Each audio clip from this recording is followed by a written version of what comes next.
Massata Samb et Mamadou Niang reconnus coupables de coups et blessures volontaires.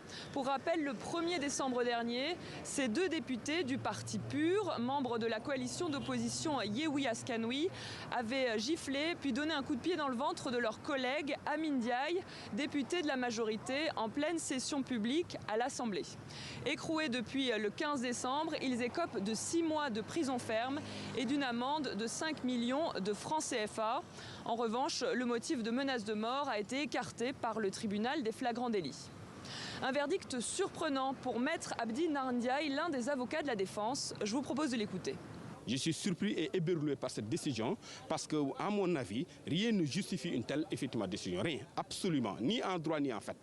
Et comme je vous l'ai dit, immédiatement, je releverai appel contre cette décision et j'introduirai une procédure de mise en liberté provisoire de mes clients. Et dans un autre registre, la défense estime qu'effectivement nous allons demander une contre-expertise médicale en ce qui concerne la grossesse annoncée de la dame Amin Ndiaye.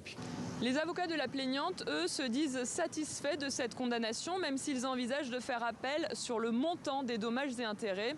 500 millions de francs CFA avaient été demandés contre 5 millions obtenus. Écoutons Souleymane Soumaré, l'un des avocats d'Amin Ndiaye.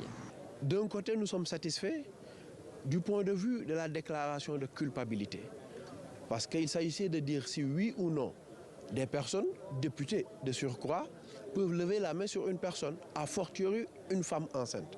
Aujourd'hui, le juge a dit clairement que ce n'était pas possible du point de vue de la loi. Du point de vue de la loi, aucune immunité ne pouvait couvrir des députés et par extension éventuellement d'autres personnes. Notons pour terminer que cette condamnation n'a pour l'instant pas d'impact sur le mandat des députés, le verdict n'étant pas encore définitif.